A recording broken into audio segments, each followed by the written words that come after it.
Welcome to In Front of Ira. We're Sabrina. And Torsten. Two historians. And friends. And lovers. Of romantic comedies. And this is the podcast in which we answer the age-old question. Will they or won't they? Is it or isn't it a romantic comedy? Technically, that is two questions. Still. I know. We know. Everyone knows. Then why do we keep talking about this? I don't know. Because this is a whole podcast series anyway.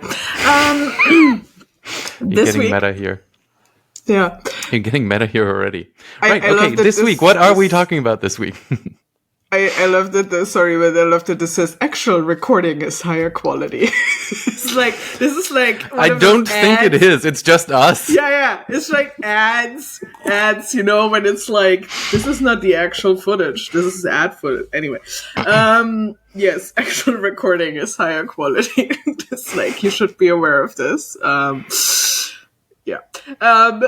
With this week, we're talking about Love, Actually. Which Lovely.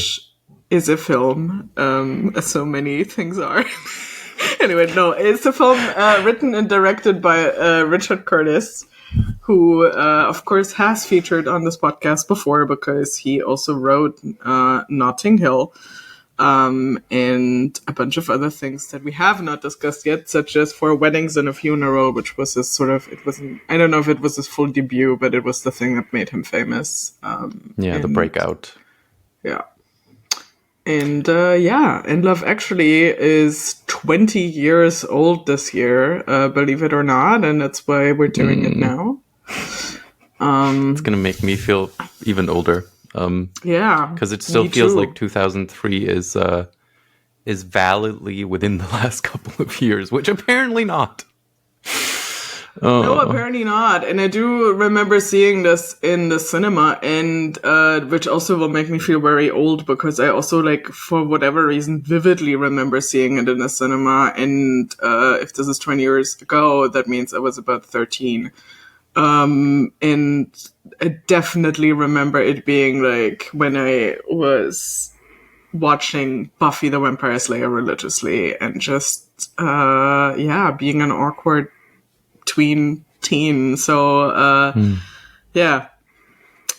So it both feels like a lifetime ago, which it definitely was, but also, I still can't believe it's that old already. It is, and it's one of those movies where I haven't seen this in ages, and I finally popped in the DVD yesterday and like watched it all the way through, watched the commentary, watched the deleted scenes. I actually did my homework on this one, and it is one of those movies in which everyone is in it, everyone who was available basically at the time. So everyone who is a reasonably well-known British actor in 2003 is in this movie, and a whole bunch of American actors are in this movie as well, and a few other European actors in addition. And it's just a ton of names that you recognize in tiny roles sometimes. Yeah, everyone is in this film, which is also something that, I mean, as you said, it's everyone who already was someone at the time, like Hugh Grant and Colin Firth and Emma Thompson and Alan Rickman. But then also all these people who ended up being famous for something or other after this film was made. So Andrew Lincoln, who is the lead on The Walking Dead, or was the lead on The Walking Dead for like ages, is in this. And so many other people pop up randomly. And I mean, that's also that film that started this. There were a bunch of other films that then copied this sort of like narrative of like interwoven things, but then also the fact that you then have to throw every person who was ever famous into this film. Yeah, so. Valentine's Day is what it reminded me of. That's another one that we should probably do for Valentine's Day. Yeah, Valentine's Day copied this, and it was that one was at least the one that was sort of good-ish. It's Gary Marshall, who then also tried to do this with New Year's Day Eve, whatever it was, and that sucked. So I think you can only try to copy this formula so much. Really, I still have to make an effort to like make it. I don't know, coherent. It's actually like this movie is. I've gone kind of like through the valley of the internet has generally decided that this is a horrible movie, and kind of like come out the other end watching the movie going like, I can see where they're coming from, but actually this is from a movie making craftsmanship perspective. This is amazingly well done for putting so many stories in and having them all kind of make sense in the end. And when you look at the various commentaries and interviews that they did regarding this movie, there was a version of this that was 3.5 hours long and that had many more stories and different story beats, and they had to cut it down. And some things it suffers in some places. I think some things it was a good decision that stuff got cut, but it definitely is a monster movie making and organizational feat. Tell 10 stories and have them intertwine reasonably well that's the amazing part. Whatever else we say about this movie, like I completely appreciate that. That is just it's quite the thing. Yeah, I think that's the thing. Like, I mean, I've also gone through the various motions of like Tumblr posts about this and like the annual like media article that's like, this is why this film is bad actually. And I mean, there's some stuff that legitimately did age badly, or that probably even wasn't that okay 20 years ago either. Like there's some weird stuff there's some very like not even casual fat phobia that comes up again and again. So often. And then also some at least one transphobic remark, and some. I mean, the gay stuff is better because by that point, that's also like we're at a point where that's more, accepted anyway. And there was one of the cut storylines is actually a lesbian storyline, and I'm still bitter that ended up on the cutting room floor because it would have been minor anyway, but still. I watched the cut scene, and it was in essence the headmistress of the school and her wife or whatever their relationship ended up being, and she died. So we also kind of avoided a bury your gays trope with cutting that storyline. So I kind of came out of like, oh, unfortunate that was cut, and then there's an ending scene. Fantastic. And what you can also see, and I think we keep talking about this movie, we should, for the 4 people who haven't seen this and are listening to podcasts, because I do listen to podcasts sometimes before actually watching a movie, and then watch it after that, and then kind of like, oh, this is what they were talking about. So this movie is 10 stories. I think it's meant to be 10 stories. There's a couple of vignettes. I never actually counted them. I thought about it. It would have my gut feeling would have been like 8-ish, but it's probably 10. I mean, Curtis says it's 10. I think it's more because like the tiny little stories are sometimes intertwined, and they're all love stories about love. That doesn't mean that they're all romantic stories that end well. Some of them do. Some of them are really kind of classic Richard Curtis romantic comedy stories. Some of them are really kind of more like, Swedish film or French film stories of couples who are having trouble. And some of them are just kind of there, and they don't have any specific feelings about them. But they are all set in London around Christmas. It starts off 5 weeks before Christmas, and then kind of moves up to, I think, not Christmas Day, I think Christmas Eve. And the kind of smart thing about this movie is how all of these stories are somehow intertwined, and it's one of those movies that you watch again, and you're like, wait, what is their relationship? Because like if you blink and miss one of the small scenes that sets up one of these stories, you're going to have a heck of a time figuring out what actually they were setting up. And I was constantly Googling in order to understand what people's relationships were, just so I don't completely mess this up. And I kept making notes like, oh, okay, so Alan Rickman and Emma Thompson are married. Emma Thompson and Liam Neeson are friends. And there seems to be kind of a lost romantic plot line, which the internet has also commented on, because her name is Karen in this. And when Liam Neeson in the end meets his actual love, he accidentally calls her Karen. So there's tons of little things. Maybe we should talk about kind of the main plot lines and then see where we land. Yeah. In order to make sense of this 2 hour and I think 10-minute movie with all these different storylines, we should talk about these storylines, what the main storylines are, who is in them, and how they resolve, and how it all interconnects, and what we think of that. So shall we do that now? Yeah, we could do that. So I think some of the main strands, and I mean, is that there's all these little stories sometimes within these, but I think some of the main plots are the new prime minister, who was played by Hugh Grant, he's just like starting in office. He's just been elected, and when he meets his staff, is one of his like, I don't know, she does catering stuff. Like, she's basically the person who brings tea and cookies and whatever. He sort of falls in love with her. They fall in love with each other, and she's very terribly awkward, but he finds that charming because it's Hugh Grant, and he's also terribly awkward.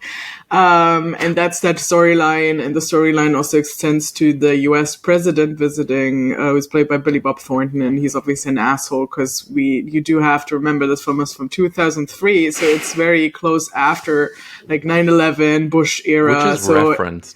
Which is referenced, and I think we should come back to that. So that's one storyline. The other storyline is Colin Firth also being terribly awkward, who gets cheated on by his girlfriend with his brother, and then instead of spending a trip, like a few weeks in France with his girlfriend, he spends it alone and is trying to write a terrible novel. And falls in love with his Portuguese housekeeper, even though she doesn't speak English and he doesn't speak Portuguese. And there's Emma Thompson, who's married to Alan Rickman, and obviously there's sort of, longer marriage, and he ends up probably, like, we never really know if he cheats on her or not. That's a big point of contention on the interwebs. But in any case, he does buy a necklace for his like secretary and it constantly flirts with him. At the same office, there's Laura Linney, who's been terribly in love with her very hot colleague, played by Rodrigo Santoro.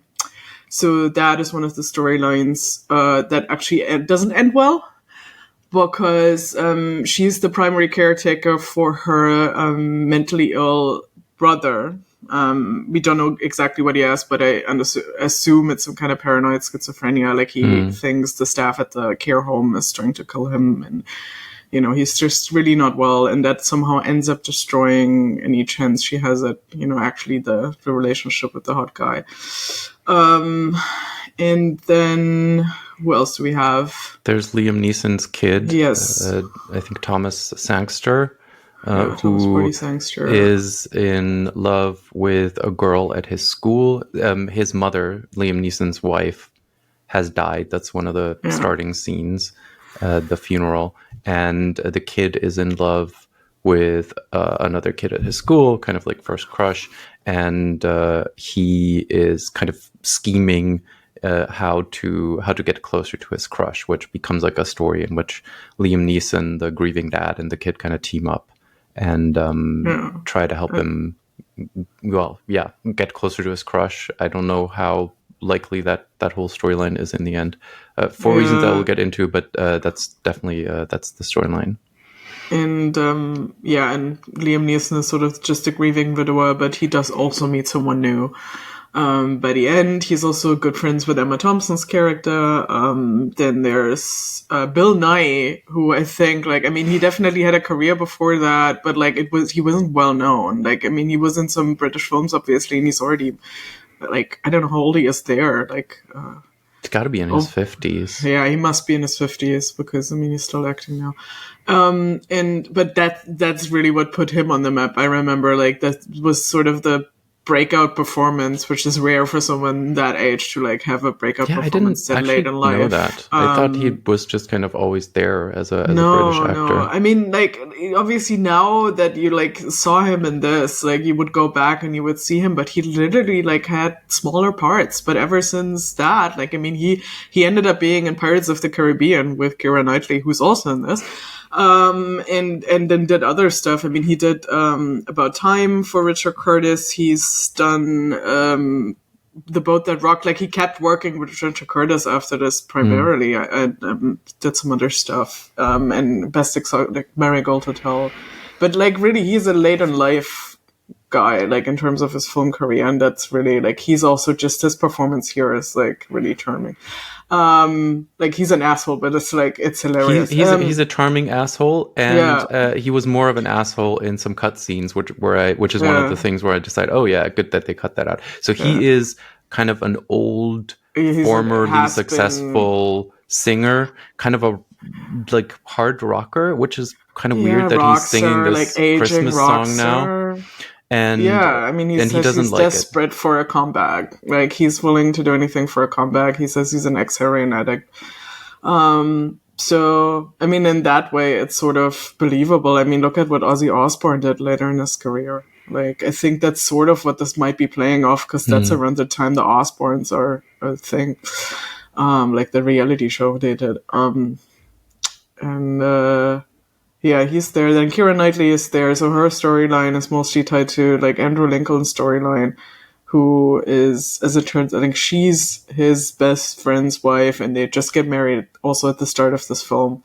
But he's had a secret crush on her for ages, and she finds out because of the wedding video he recorded of her, and that storyline is where we get the infamous Say It's Carol singers scene that I think is the most referenced thing of this film, partially. And then, yeah, I think all those, the main plots, I mean, they do, like, obviously it all interconnects. One of the ways it ends up interconnecting is, like, the school concert, because, like, Emma Thompson, Alan Rickman's kids are going to the same school with also Liam Neeson's kid and obviously the girl he's in love with, and there's this big concert at the end. And as it turns out, Emma Thompson is also the sister of the Prime Minister, so Hugh Grant's sister, and that's also how they end up interconnecting. So it's, yeah, as you said, it's, like, really, like, clever in terms of how they're trying to get all of these together in the end. Yeah, it's kind of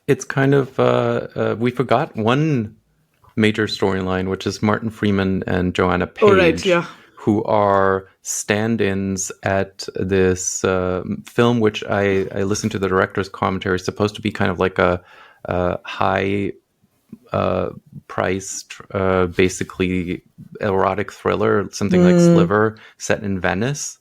And they're the stand-ins, so they're constantly naked, and people are taking readings of them in different sex positions, and they are completely, like, ignoring the fact that they're naked in front of each other for the most part, and are falling in love that way. So that's another one. And they somehow also end up at the school concert for reasons of being friends of someone. This is where I watched it twice now within the last 24 hours, and there are things that I'm still not clear on. So part of the movie having so many storylines and having it all interconnect is it's really hard to keep track of everything and to understand everyone's relationship, and also to understand what the director and writer Richard Curtis wanted to say with every storyline. And there are some instances where he says, we showed scene X to a test audience and they completely didn't understand what it was supposed to do, so they reshot things, etc., etc. And some storylines got completely changed in the edit and reshot. For example, Colin Firth's character originally was meant to have just been left by Heike Makatsch's character, who is the person who is trying to have an affair with Alan Rickman, and who is also a good friend of Andrew Lincoln at the gallery. And so it's all, it makes sense. I think it's very well constructed in the screenplay, and it is also very well constructed in the end. But they had to lose so much of it and had to rearrange so much of it that some of it just kind of gets lost. Yeah, I mean, I never really felt that it was that complicated, but the thing is, I've seen this every year since it's come out, so like at some point you just know. I guess. I mean, I don't remember if I was confused by any of it in the first. I don't think so. I mean, obviously, once you start like really looking into it and maybe overthinking some of the things, yeah, like, oh, something missing there or whatever. But I feel like at least the final edit still comes out Yeah, it coherent. works. So I'm not saying it doesn't work, but it yeah. is, as someone who saw this close to when it came out and then just now again, there are some things that were completely unclear to me until I Googled them, which is Emma Thompson and Liam Neeson, because I first thought that they were like ex-lovers, which apparently is not the case. But why would you think that? Like, I never once thought they I were don't know. ex-lovers. They had this kind of I don't know. They have an energy. So but also, I mean, there is no clarity. She's the wife of Alan Rickman. She's the sister of Hugh Grant. So what is she to Liam Neeson? It's not really clear. I mean, at the beginning, I guess I always felt like they're so clearly best friends because, like, he's grieving his wife, and there's that one scene that feels so best friend to me where he's calling her again, and she's like, "Look, this is a bad time right now. Can I call you back in a bit?" But like, not that I'm not terribly distraught by the fact your wife just died, which is obviously good exposition. But it also feels like very much the thing you'd say to your like very close friend when something like this happens. And obviously she is very supportive there. And they talk about their kids and like he's worried about his kids. So it just felt like that kind of conversation. I mean, that doesn't necessarily preclude that they once dated or maybe almost dated as these things go. But like it always felt like that kind of dynamic to me, I guess. Yeah, there's also a question about the relationship between Andrew Lincoln and Heike Makatsch, because at the end there's that, or like kind of like towards the end, there's that gallery Christmas party thing where it's assumed that he is her boyfriend, but he's not. But there is a scene that was cut where they're in the gallery and they're unpacking, because like part of this set piece of the art gallery in which Andrew Lincoln works is that they have an exhibit of Christmassy pictures, but all of them are basically nudes with various Christmas ornaments draped on them in some kind of fashion, which is funny. Yeah. I mean, I always figured, well, they're sort of the same age. They probably just know each other and moved past that. And I mean, yeah, there might have been something that you could have fleshed out. But I think the way that they're set up is that they're friends, and that at some point Heike Makatsch basically tells him when they're opening these paintings, and he's shocked that, oh my God, all of these are like, basically pornographic. She says, I'm thinking of having an affair with my boss. And then he asks, is he married? And she says yes. And he says, well, that's a bad idea. And then she also kind of posits, kind of jokingly, but maybe not completely jokingly, or I could have an affair with you. And he also doesn't want that. But there is certainly connections there that then are lost in the movie. Yeah, I mean, those are the things where I'm like, I can't imagine that this might be a thing, but I also don't need it for the final movie, so you get why they ended up cutting it. I think that's also the lesbian storyline. Again, would have been like a bury your gays trope, which Richard Curtis did in Four Weddings and a Funeral, despite me really loving that, because in 1994, that's also something different to have than in 2003, to be fair. But it's... Yeah, I mean, I think that also what makes it work is actually that he cut some of this, because you still see some of that being there, but that makes it more believable as like in terms of a world building thing, because like the way they connect never feels contrived. Like, yes, a prime minister obviously has a sister who's like, no one's special, quote unquote, like, that's just the reality of it, maybe, especially as he's supposed to be obviously a progressive, that like maybe has more of a working class background or whatever, which we all know it doesn't get elected in the UK. But like, I think that's obviously, he's such a fantastical version of what everyone would have wanted someone like Tony Blair to be, but like obviously wasn't. I think I watched this I watched this and I thought like, oh, look at that. There's a British Prime Minister who is completely awkward and funny and has inappropriate sexual relationships. I mean, that I part think he is caused related. Brexit. I think he made Boris Johnson possible. This is my contention Oh, yeah. because he's so likable. Yeah, that might be a thing. But yeah, I mean, I think that's what I read is also that like Richard Curtis was working on two different scripts, and one of them was the story of that prime minister, and the other one was the story of Colin Firth's character.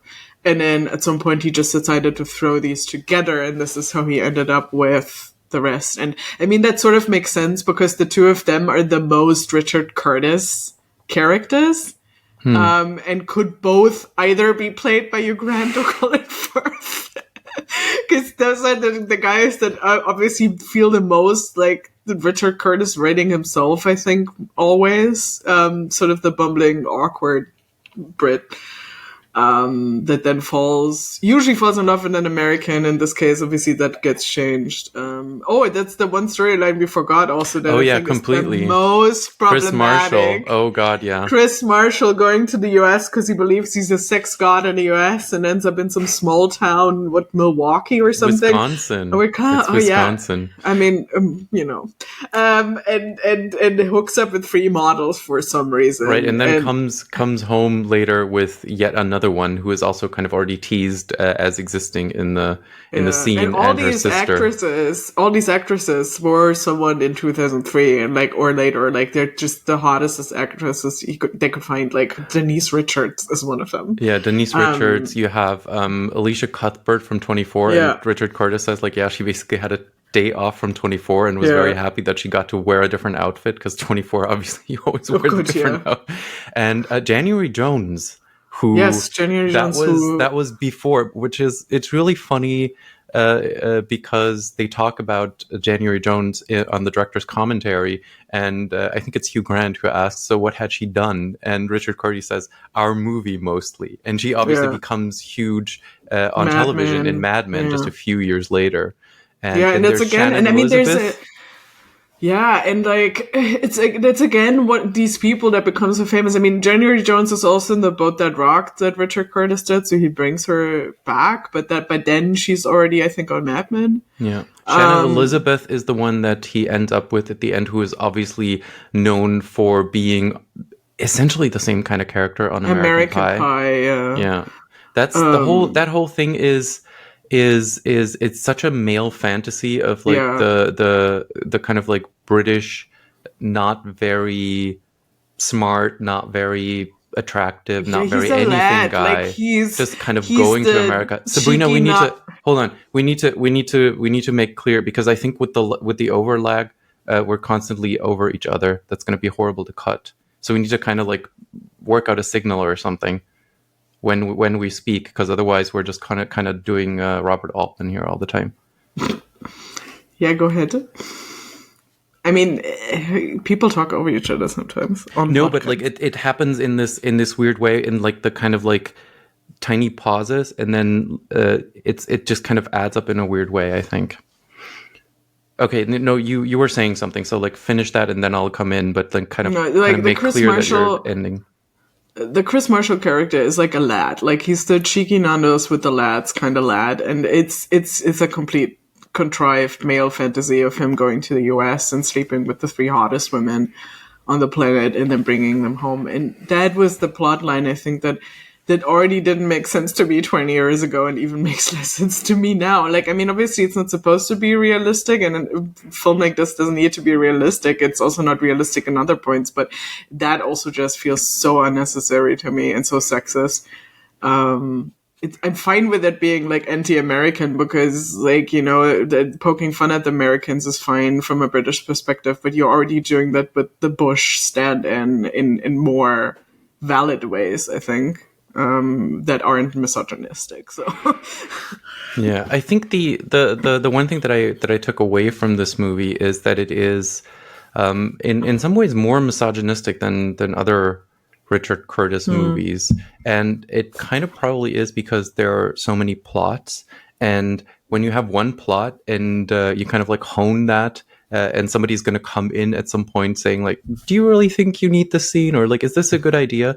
And the impression that I get is that he is, after all, like kind of like in that very like 20th century way, one of the boys. He is Yeah. at heart more misogynistic than we want him to be, and Yeah, he it just definitely. comes out here much more clearly than in other Yeah, I places. mean, it does in the Boat That Rock too, and I love the Boat That Rock. But it is also problematic in those ways, and I think this is the criticism I see. Ironically, I see less come up in all the discussions of how problematic this film is, because I think the thing that everyone always comes back to is really Andrew Lincoln. Yeah. And we can discuss how that's problematic, but I feel like the way it comes out is far less of an issue than a lot of people make it out to be. That's at least my like 2 cents on it, because everyone is always like, he's a borderline stalker, and I'm like, but is he really? Like, he obviously is in this conundrum of like, he's in love with his best friend's now wife, and he apparently has been in love with her the whole time they were together, and the way he's trying to avoid that is basically not speaking to her and like trying not to put himself in a position where he would then maybe, overstep a line and ruin his friendship and ruin their relationship. And he's actually trying to be good, and he's just like longing for her from afar. And I mean, the video he makes of her, okay, but it's not like he's, otherwise, stalking her. And I mean, coming to her house and doing this, it's Carol sing this bit. It's also just him trying to tell her, I'm in love with you, and I'm finally actually want to tell you after this awkward moment we had where you found out by accident. I didn't want you to find out that way, and it was terrible.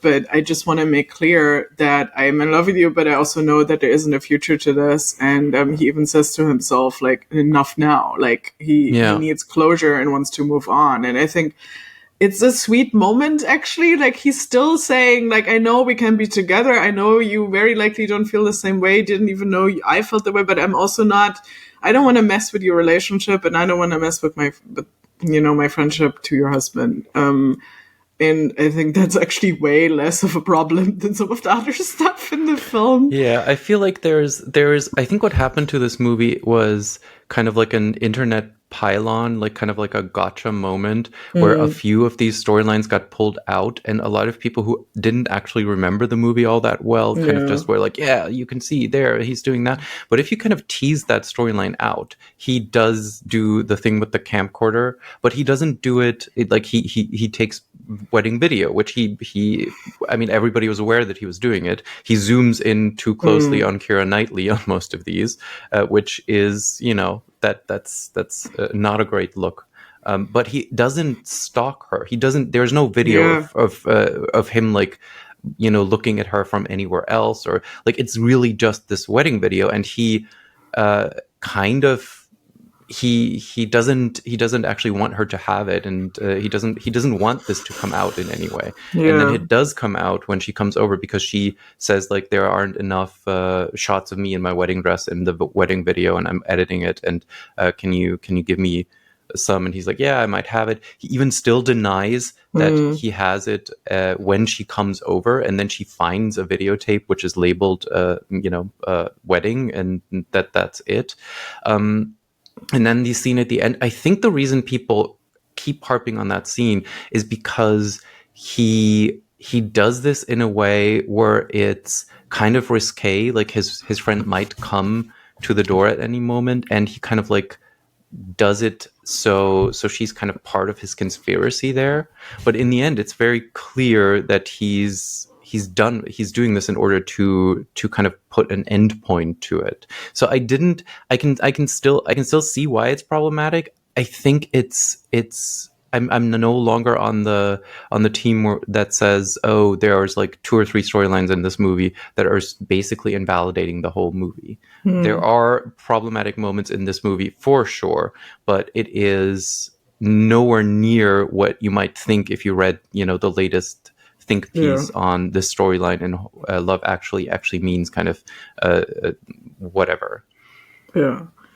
And I think also it is because it's probably maybe the most iconic scene of this. It is also the thing that people then go back to and say, "No, actually, this iconic scene you remember is so problematic." Yeah, and the funny thing is the one thing that I would add from the commentary is the reason that he does what he does is because Richard Curtis kept writing kind of grand romantic gestures for him, Yeah. and kept coming to the office and asking his female assistants, like, does this work?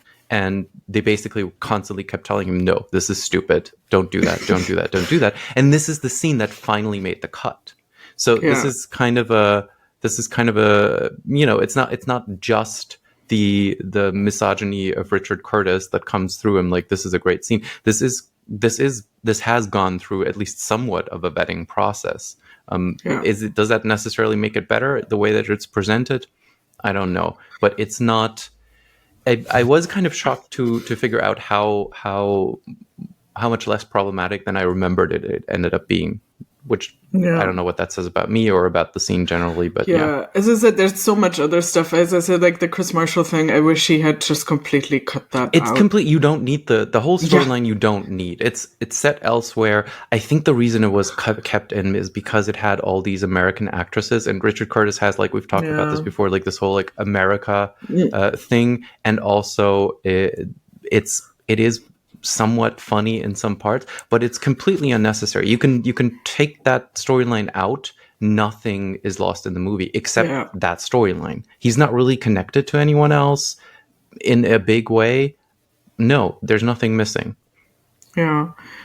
And I think, that's for me the bit that could go, because what I think is interesting is that, like, for instance, Bill Nighy's character is also an asshole, and he also makes some sexist comments, but it fits the character being an asshole and being from this like generation of like aging rock star, and it feels like that is at least a meta commentary. I can also see that you have Martine McCutcheon's character, so like Hugh Grant's love interest, be someone that in 2003 would have been considered chubby by other women and by her horrible ex-boyfriend. So it's, for instance, fair to mention that, because that was very much a thing, having been 13 years old in 2003, that I remember. But the way it is then like repeated and put in there, even though Hugh Grant doesn't think so, it still comes out fatphobic. And then doubling down on this with Aurelia's sister in this really weird way is the other thing that could go. Yeah, and like they're both like versions of like being chubby is kind of like their identity in a way, where I'm like, that's really. And I think there was another one. I'm looking at my tons of notes here that there is, because I wrote down at some point everyone's fatphobic in this, and like there's like 3 different things. I mean, there's also Emma Thompson thinks she's too fat. Right, Emma Thompson thinks she's too fat, and Colin Firth gets like that storyline has a comment on that where she says basically, don't eat too much because of my sister. So she's doing that as well, and he's playing off of that. So there is, or he kind of like denies. He says like, I have genes that's not a problem for me to eat a lot. Which, congratulations, Colin Firth. But it's strangely, and it's one of those things where it clearly was something that very few people on that movie really thought would be problematic the way it was presented. And it just kind of strikes you as like of the age and like a ooh, poo. Yeah, and again, 2003 was insane with this. Like, the early 2000s were like the peak time of like, we were coming off the 90s heroin chic skinny models, but somehow that was the worst time. I mean, people were constantly commenting on like people who are not in any way, shape, or form fat as fat. Like, anyone who's basically a size 38 at the time was considered fat. So like Martine McCutcheon would have been considered chubby, which is hilarious. Like, it's just not. But 20 years ago, like, that was a whole thing.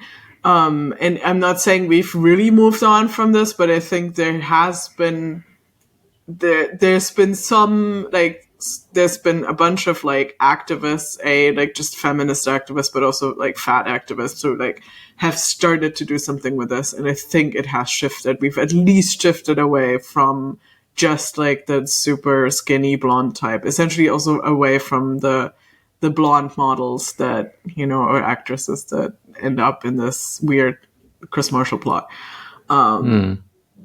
So thankfully, it's still. I mean, there's really no way of avoiding saying that this is what it is. Yeah.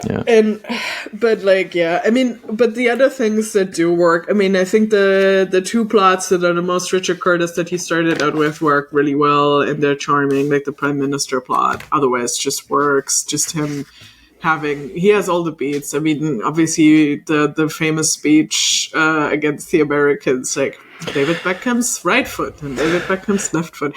But then also it's funny, but also I was I watched that and was like, ooh, yeah, because you know, Britain is just a small, scrappy country that has to stand up to oppressive America, and it's not at all empire just out of being an empire. And, you know, it's not just Harry Potter and David Beckham's left and right foot. Oh, of course not. But I mean, it feels like this is done in order to, you know, make the British audiences feel good about themselves, and for the Americans to go like, oh, look at them. What are they doing to us? And it really, I mean, especially post Brexit, it just feels like such a, oh, you can see why that happened kind of thing. I mean, obviously, but also it's the progressive fantasy of like a politician the UK has never had, and that they wish they had, and especially would have wished at the time they had, because we all know what like Tony Blair's take on Iraq was, and like, I mean, let's not forget how quickly the UK joined the US in the war on terror. But by 2003, people were already very upset with that on the left, that weren't as upset with it in 2001. So I think that's just, you know, again, it's like this liberal fantasy. And of course, the UK is not actually that country, but like, I mean, like he just works as a character. And I mean, the whole reason he ends up giving the speech is mostly because he's mad that the president hit on his love interest. So which is interesting because I first read him as a George W. Bush stand-in, but he's really kind of a George W. Bush / Bill Clinton conglomerate. Bob Thornton in that president role. Like the way that he's dressed is very clearly George W. Bush. Like I think even the tie colors are tie colors that George W. Bush. But then at the same time, the sleaziness of like Clinton and Lewinsky, I mean, that's still much more in recent memory than 20 years ago than it's now. I mean, nobody has forgotten, but like, let me tell you, my students don't remember Clinton Lewinsky. Because I mean, how could they? They weren't alive. But like, I mean, not like actively remember, you know, but like even in sort of the public consciousness way, remembering, it feels like that they don't really think of this. Because it's not as referenced as much anymore as it at one point also used to. But like in 2003, that's what everyone thinks of, obviously, right? Yeah, which is actually interesting because the whole Martine McCutcheon, Hugh Grant storyline also has shades of that, because there is that kind of power differential, which is another thing that the internet has pointed out in this, that both the Colin Firth and the Hugh Grant storylines have that. I think it's not nearly as bad. I feel like I'm a Love Actually apologist here, but it is certainly noticeable. She very much has agency in this, but at some point he has her basically put into another position in government because he can't be around her, and she doesn't have a say in that, and that did read problematic. And well, I mean, he's not the one who can give up his job because he's literally the prime minister. No, but there is kind of a thing where you could you could be honest about that, and he's not. Yeah, I think that's the thing. Like, it would have been a better version where he actually talks to her, but then you'd have a whole storyline where they actually acknowledge their feeling for each other way too early. And I think that's sort of I think it's also sort of Richard Curtis maybe writing himself into a bit of a corner with them, because you want the little silly workplace romance that obviously has some of the issues, but you also want Hugh Grant not to be someone who's sleazy and takes advantage of her the way the American president does.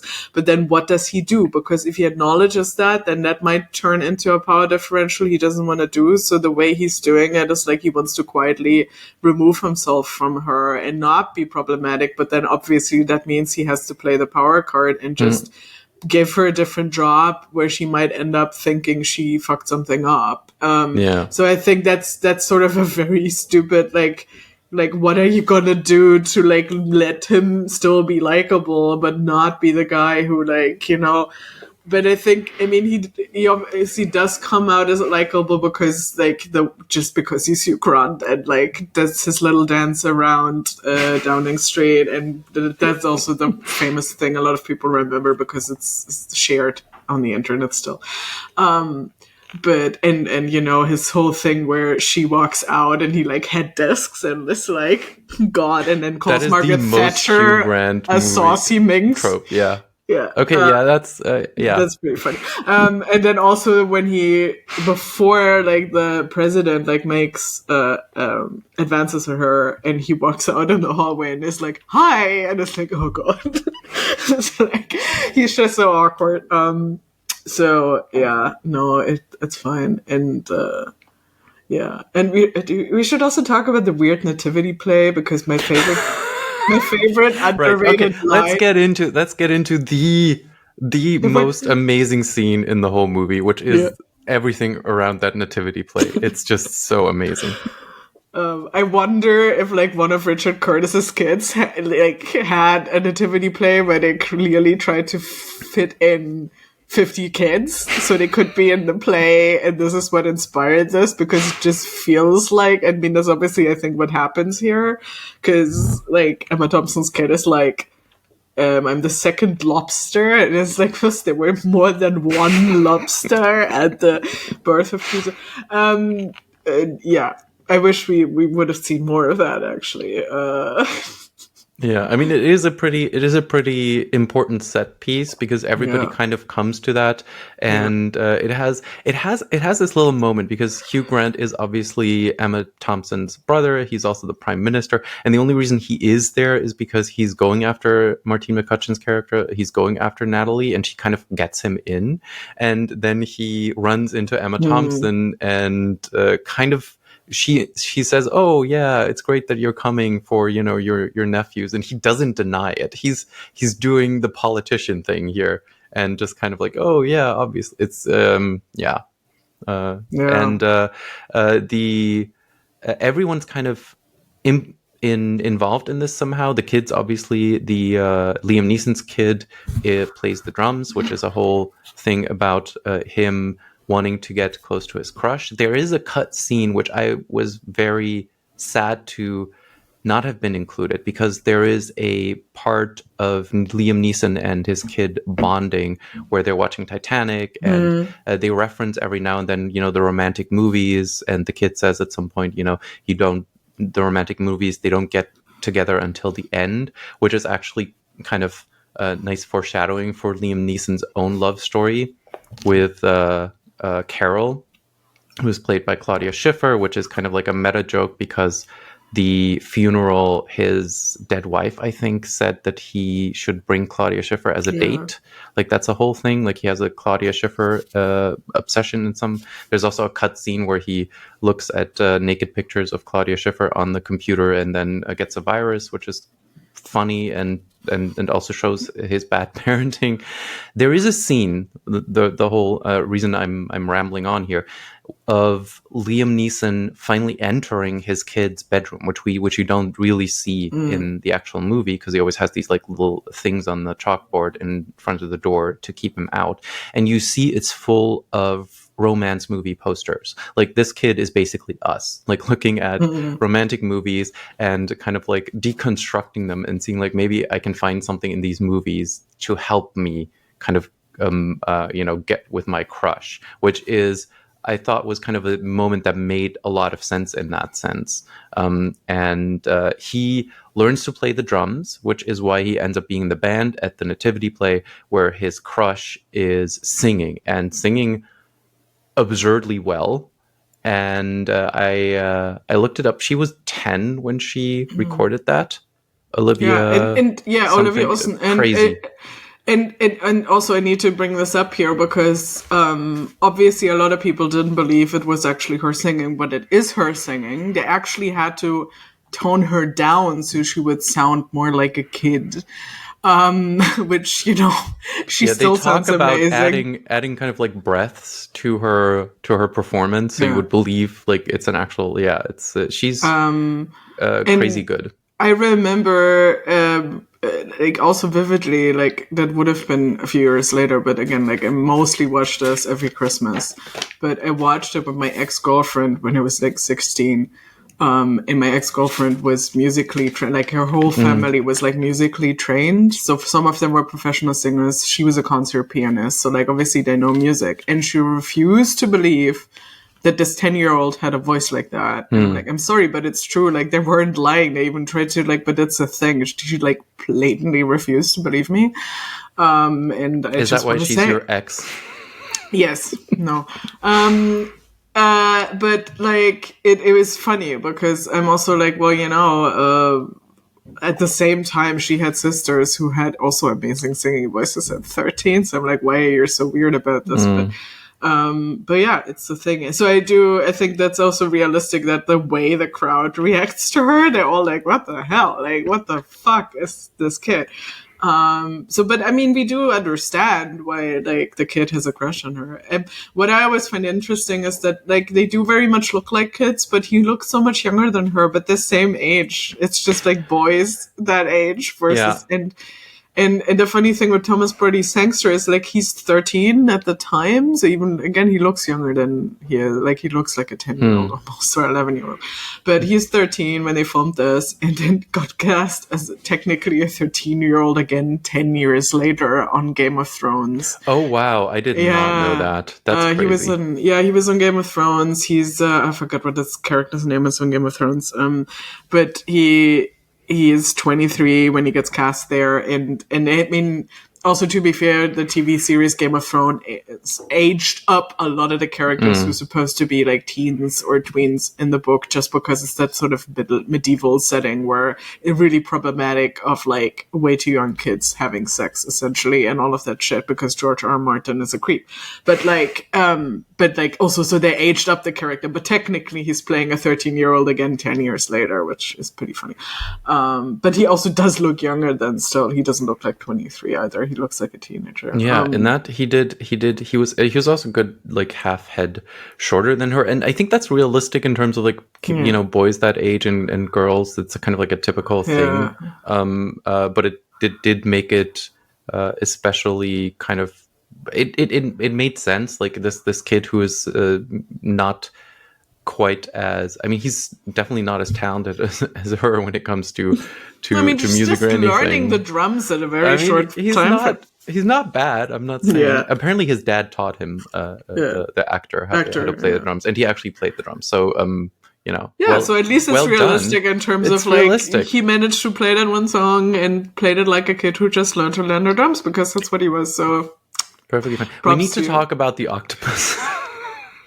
Yeah. The kid, the nephew is Martine McCutcheon's nephew, I think. Yeah, when he's in the car with It's one of my favorite scenes where they're in the car going to the school play because Hugh Grant at some point gets a card in the mail from her. Yeah, in And one of where the she admits- selected Christmas cards. Right, one of these selected Christmas cards that somebody always picks to give to high political officials, which is a thing, right? So you can kind of stay grounded, but somebody kind of selects a representative sample, and she basically admits that she's in love with him, and then he goes find her, and I first didn't quite understand why he doesn't know where she lives when she sent him a Christmas card. And then I remembered that there was a conversation earlier where she mentioned whereabouts she lives and what street she lives on, but he doesn't know anything more than that. So he just goes to the street and looks and basically knocks on every door. and finally finds her, but not after a wonderful scene where he and his bodyguard need to do caroling because kids open the door and ask that he does caroling. And just before he meets Natalie, he knocks on the door where Mia, Heike Makac's character, lives, who is wearing the necklace. We haven't talked about the necklace yet because Alan Rickman gets her a necklace, which Emma Thompson thinks she's going to get, and then she knows that he's having an affair or is about to have an affair with her. But Hugh Grant knocks on this door and asks, does Natalie live here? And then Mia says no, but she lives next door. So like there's another slight connection. So then the whole family of Martine McCutcheon's character is about to head to the school play, where we kind of get a little bit of exposition as to why everyone's going to be there, because it's like a joint school play, like all the schools are doing it together for the first time or something in some district. And then he says, oh yeah, we'll drive there, and they drive there in the government limousine, and she says it's just around the corner. It's like literally the shortest around scene. the corner. So good. And then the octopus crammed in the middle, and the it's kid like who's playing the octopus, who obviously also was at the nativity. Quote my favorite line that's very underrated, is her mother saying, 8 is a lot of legs, David. Because the delivery on that is so good.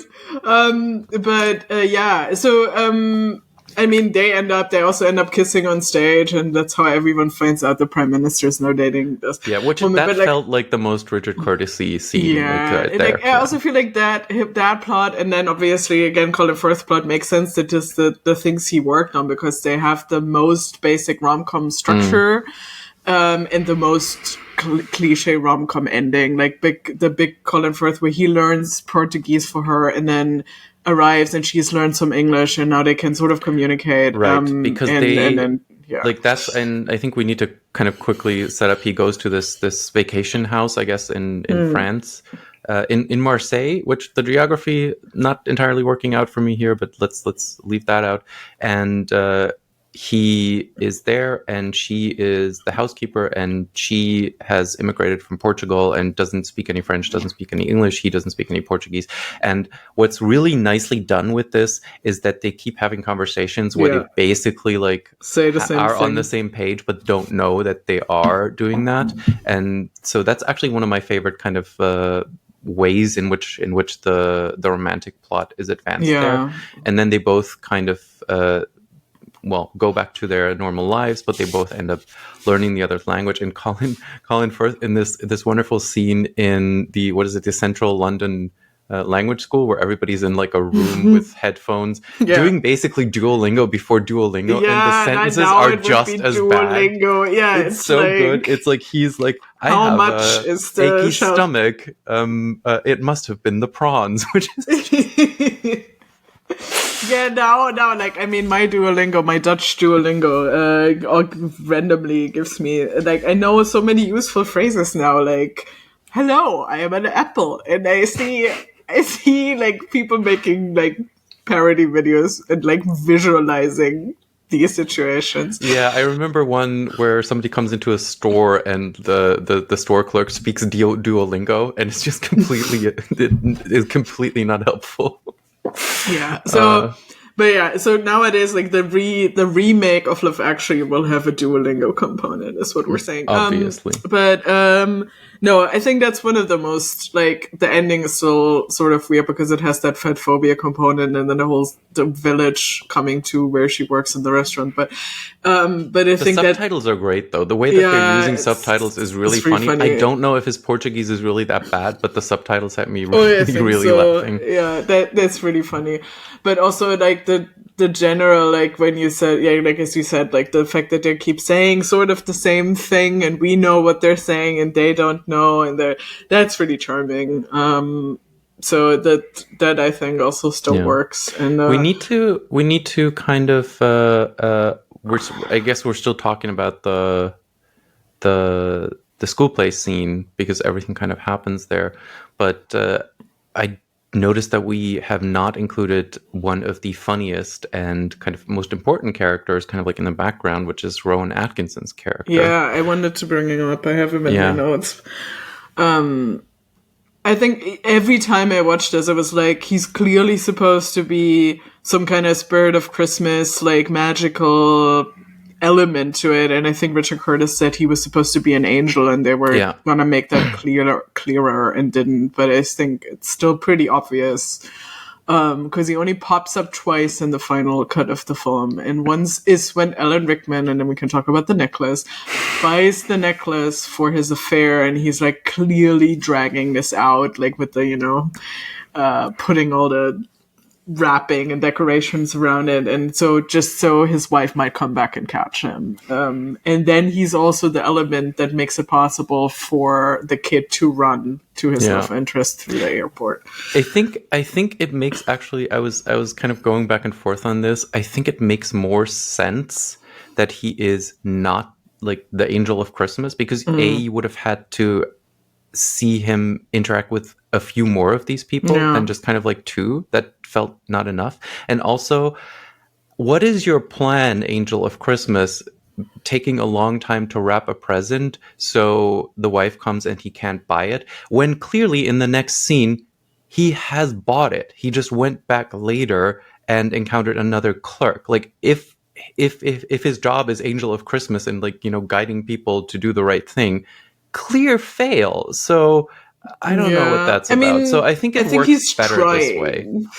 He's trying. Like, if there was like a kind of a extended universe where he is a not very successful Angel of Christmas on a mission, I'm buying that immediately. But if he's supposed to be kind of like a benevolent, figure who is sent down to fix things, he's not entirely good at that. He's good at that with the kid in the end, but not with this one. Yeah, I don't think, like, it's just sort of a slightly magical element of, like, maybe, like, not directly intervening, but at least, But it is to me, well, I'm not entirely sure. The octopus is also pretty good, but I'm going to say this is the funniest scene, when he takes forever to wrap the present and, like, does it in such a ridiculous way, and he just pulls it off. Like, it's such a funny scene. I mean, I think Bill Nye is pretty funny, like, consistently. Like, he's outrageous, but he's funny.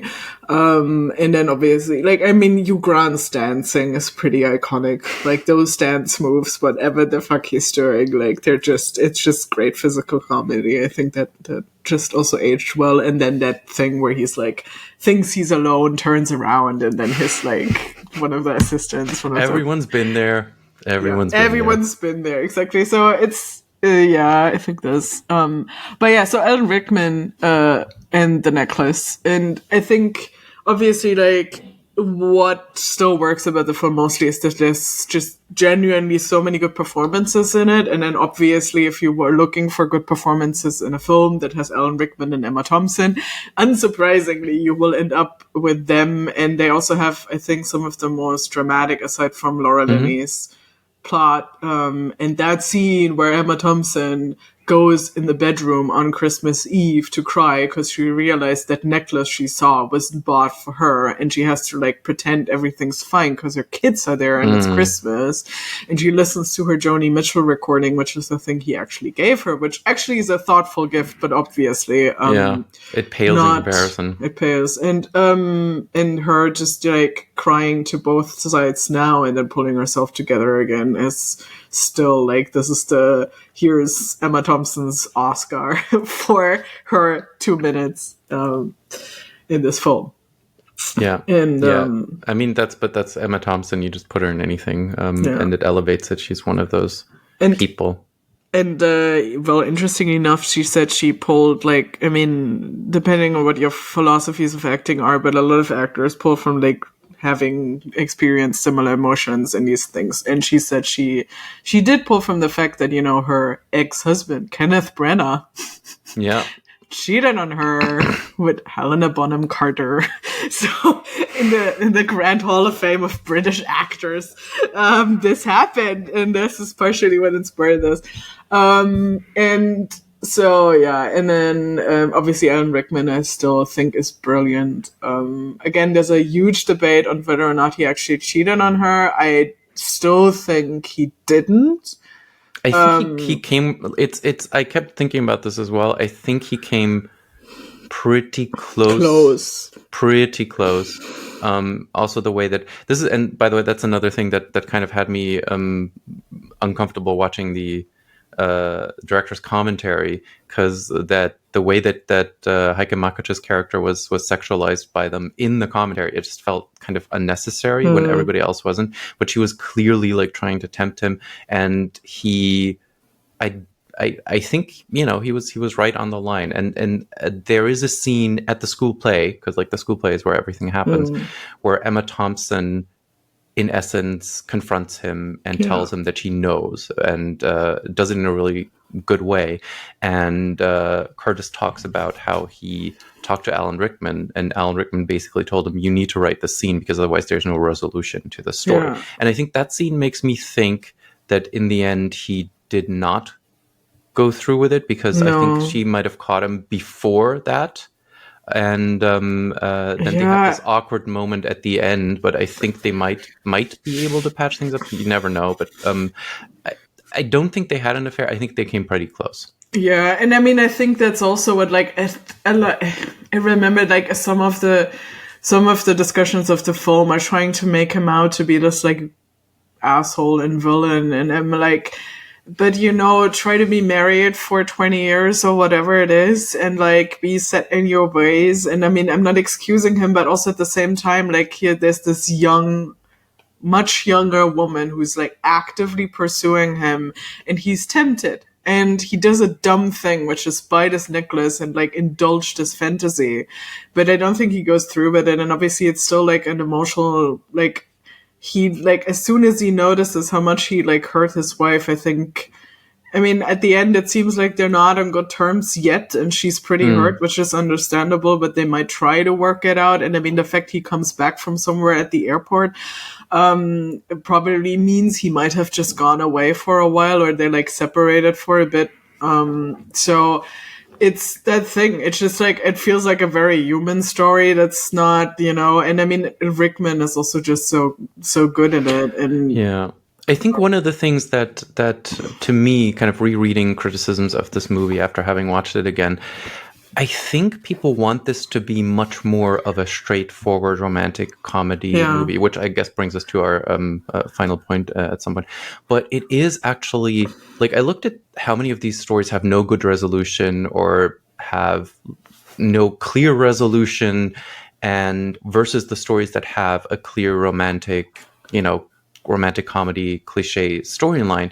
And there's just as many of the one as there are of the other, which I think is kind of the mission statement of the movie. It's not that love always wins. It is that it is all around, which is another kind of like nice callback to Four Weddings and a Funeral with Bill Nye's song. And the storyline could be, this movie is called Love Actually.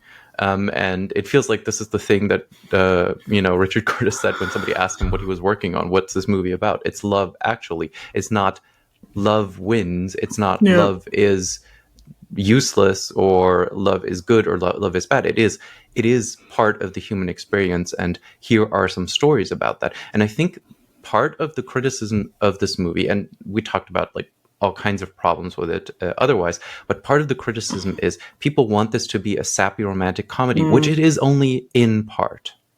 Yeah, and I think so too. And yeah, I think the love actually is all around. I mean, that's also the frame. The frame is, and they actually filmed real people, and then obviously got their permission to use the footage at Heathrow, and the arrivals at Heathrow. Which and I'm not sure if that would fly in a place that's not England, where cameras are everywhere, honestly. But it's that, and that frame of, like, you know, the calls from when the planes flew into the Twin Towers, which is the most obvious stating of this. But I think it's still, you can also tell that he's writing this at a moment where a lot of people are thinking about, like, how bad everything is. And especially the airport had turned into, like, a place of, you know, the securitization of airports was only still happening. The fact that the kid has to, like, sneak by security, he wouldn't have had to do 3 years earlier. he would have just been able to go up to the gate. And I think that's actually a larger point. And I think he's just trying to say, look, people by and large are better than we think they are. We always hear about the bad stuff. We think about terrorism. This is a time when terrorist attacks happen all the time. And it's, love still actually is all around. And I mean, that's sappy too, but it's different sappy than just everything has a happy end. Because while I wish that Laura Linney's character would end up with the hot guy and this wouldn't be, I mean, I also don't understand necessarily why that storyline had to go the way it goes, but my takeaway also is that, like, if he can't accept the fact that she has to take care of her brother, he doesn't actually deserve her, or like she deserves. I think that was clear. I think that was the note, like, because that was one of the ones where they did reshoots on and added a scene at the end where it becomes clear that they're not together. And I understood first of all, when he asks her, is it going to help your brother if you take this call? And she says no, but she still does it. So there's kind of like a thing where it's not necessarily just about the brother. This is also about her. And then the way that Carl, the character, kind of like doesn't have an inkling of understanding for that. That's kind of supposed to be clearer than it is in the scene. I thought it was pretty clear because, like, I thought it was a bit of a dick for going like, do you need to take this call? And I think that's one of that was the reason that they had to add another scene, because like a lot of people wanted the storyline to go happily, but you would have had to tweak more than just the final scene for that. Yeah, and I mean, since Richard Curtis has that history of including either a mentally ill or physically disabled character, and that character is usually a sibling and usually the sister, or at least a female character that's sort of a friend. Like, he keeps shifting it the way it fits that narrative right now. I mean, it's most obvious in About Time, which is later, but like that is owed to the fact that he had a sister who committed suicide. And I think that's in there. It's like that there is that responsibility if you have a sibling, and in this case, again, like this, clearly her brother might never get well, or at least at the moment we have the situation, he needs full-time care, and he doesn't have a grip on reality. It's a pretty severe thing, but it's her responsibility. And she says that, like, because she's American, and so they came over here and the parents aren't there anymore, and in all of this, or at least not in the same country. So she's his primary caretaker, and that means certain sacrifices. And if someone doesn't understand that, that's a sad outcome, because obviously we would have wanted her to have this fairy tale thing, but like it's just sometimes the reality of like being a primary caretaker. Which kind of takes us back to this movie is about love and all kinds of love, and also in the ending scene with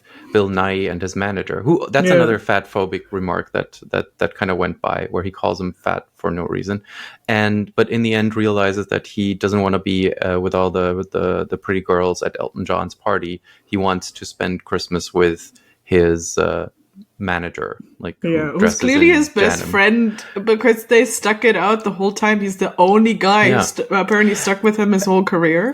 And I really thought about this, because like he has this I mean, he is an asshole, and he has that final line where of their kind of like storyline where he says it's Christmas, let's get pissed and watch porn. And I'm like, I never thought that I would say this, but 50-ish plus year old Bill Nighy saying that to his best friend is like one of the most moving declarations of love in this movie. Yeah, and I mean, also the thing is, he's kind of gay. I mean, they make the joke because he comes from Elton John's party, like 5 minutes at Elton John's party, and you're gay as how many years is this? You don't know where those two will be like 5 years on. But it's honestly like you're going back to him and it's his best friend, but also like how many men do watch porn together? I just want to put that out there. Like normally, yes, we all like men do talk about the fact that they watch porn. They can like send each other porn. That's all fine. But like and also not just men. Hello, I exist in fandom. We send each other porn all the time. But like but like sitting down and watching it together while getting It's a drunk. weird thing. It's a very weird gay, thing. everyone. Yeah. And that should have been the other more explicitly gay storyline that probably wouldn't have flown in a big film like this in 2003. It's just what it is. But like in my head, so that's the thing. So like that's my take, is like they should have been a couple. And the other thing that's still open to interpretation, it might just be, so he's also in the final scene. But one of the things in the end is that Andrew Lincoln randomly tagged along to come to the airport with Keira Knightley and Chiwetel Ejiofor, which also, by the way, ended up winning an Oscar or was nominated for an Oscar. No, didn't win it, for 12 Years a Slave. So he's like massive. Right. Yeah, no, like we haven't even mentioned, because he's basically the he also is barely husband in this. who is not in that storyline. But like another huge actor for this kind of tiny role. Yeah, and so. But why would Andrew Lincoln randomly tag along? So my take is they turned into a throuple, and nobody will convince me otherwise. It is the storyline that should have happened.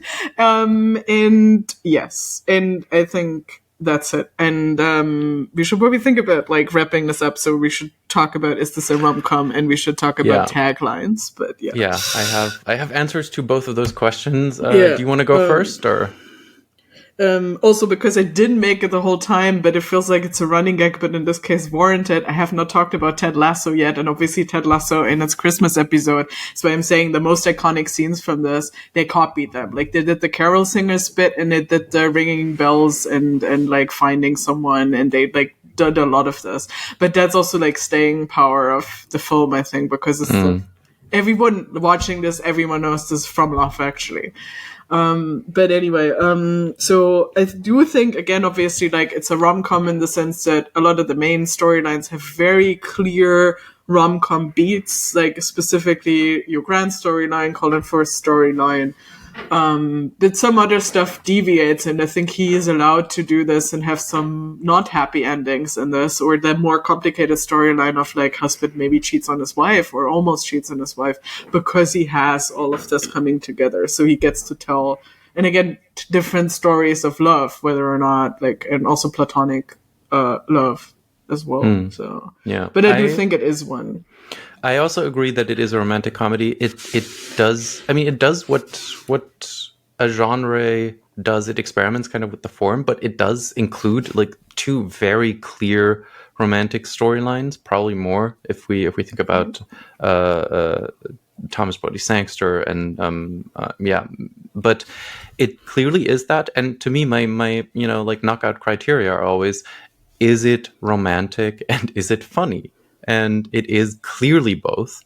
It's not quite as funny as a kind of a strict, typical romantic comedy all the way through, because it includes these other parts. But it has absolutely hilarious scenes, especially in the kind of most rom-com-y plot lines, but also in the kind of like tragic ones, like the scene of Alan Rickman buying the necklace from Rowan Atkinson. Again, one of my favorite scenes in this movie, just because of the ridiculousness of it. But it has this very kind of deep, more tragic meaning if you look behind it. Yeah. Okay, taglines. What do you have? Did you actually look up the actual tagline for this? I did not, actually. Oh god, we should do this. Love Actually is all around. I don't know. No, Christmas is all around. Christmas is all around. I will do this. What is your tagline? I have two alternative taglines. Yeah. One of them is let's have a drink and watch telly, which apparently is the PG version of the let's watch porn and get pissed line, which and the other one is the surveillance state presents Love Actually. Because like all of those, okay, like so the tagline actually was Love Actually is all around, and then some other stuff coming soon, actually. And the ultimate romantic comedy, so at least marketing thinks it's one as well. And so mine is in reference to 8 is a lot of legs, David. It's like eight is a lot of storylines, Richard. And it's actually more than that. But yeah. Yeah, it's a romantic comedy. I think we knocked those taglines out of the park, and it's the 20-year anniversary. Is it a movie that's perfect? Is it a movie that has, the seal of approval for, lasting over time? Maybe, maybe not. Should you watch it? Yes, actually. Yes. I think if you ever like any movie you watch that is maybe not from right now will have some elements to it that feel dated to you for whatever reason. But yeah, I think there's some timelessness to some of these storylines that still make it worthwhile, and it is a feel good Christmas movie. It is one of those you can pop on every year. And if you're nostalgic for the old Nokia ringtone, definitely watch this one. It's very 2003. Everyone's clothes as well, so it's just that's a whole other thing. The whole like music and like there's so much we could get into, but it is very 2003. Yeah. Which yeah, that's fair for nostalgia reasons. Cool. So yeah. Cool. It is a rom-com, actually. That is my final sentence.